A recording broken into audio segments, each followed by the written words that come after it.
ఇప్పుడు కేవలం 7,999 up to 10 kgs వరకు బరువు తగ్గి అధిక బరువు నుంచి వచ్చే ప్రధాన సమస్యలను దూరం చేసుకోండి. హిందీ బెల్ట్ ఆడియన్స్ కు సరైన సినీ వినోదం దొరకడం లేదు. ప్రెస్టీజియస్ ఫిల్మ్స్ అన్ని అంతంత మాత్రంగానే అలరుస్తున్నాయి.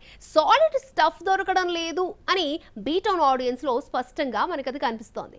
దీనిని క్యాష్ చేసుకోవడానికే Pen Movies RRR re release ను అనౌన్స్ చేసింది.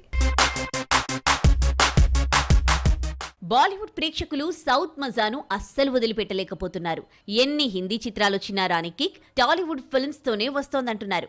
గత కొంతకాలంగా బీటౌన్ బాక్స్ ఆఫీస్ ఎంతో పేలవంగా ఉంది. ఆడియన్స్ ఆశించిన వినోదం థియేటర్లలో దొరకడం లేదు. ఈ డ్రాబ్యాక్ చూసిన పెన్ మూవీస్ తెలివిగా RRR రీ రిలీజ్ కు స్కెచ్ వేసింది. Global star Ram Charan, man of masses ఎన్టీఆర్లతో దర్శక దిగ్గజ రాజమౌళి తెరకెక్కించిన భారీ చిత్రం రౌద్రం రణం రుధిరం ప్రపంచవ్యాప్తంగా ఎలాంటి సెన్సేషన్ ని సెట్ చేసిందో తెలిసిందే.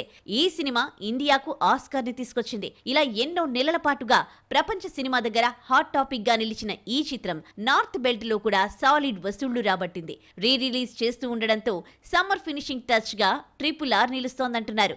అట్ ప్రెజెంట్ ఇండియన్ సినిమాలో సరైన సినిమాలు లేక రీ రిలీజ్లే ఎక్కువ వస్తున్నాయి. దానిలో భాగంగానే RRR హిందీ వర్షన్ లో రీ రిలీజ్ కు తెస్తున్నారు. నార్త్ లో RRR ని డిస్ట్రిబ్యూట్ చేసిన పెన్ స్టూడియోస్ వారు ఈ సినిమా రీ రిలీజ్ ని కన్ఫర్మ్ చేస్తూ హింట్ ఇచ్చారు. గత కొన్ని రోజుల క్రితం నుంచి కూడా హింట్ ఇస్తూ వస్తున్నారు. అయితే దీనికి ఇంకా రిలీజ్ డేట్ రావాల్సి ఉంది. మహా అయితే 1-2 రోజులే ఈ సినిమాను థియేటర్లలో ప్రదర్శించొచ్చు. అలా షో చేయడం ద్వారా రీ రిలీజ్ లో ఈసారి ఎంతటి కలెక్షన్ రాబడుతుందో చూడాలి.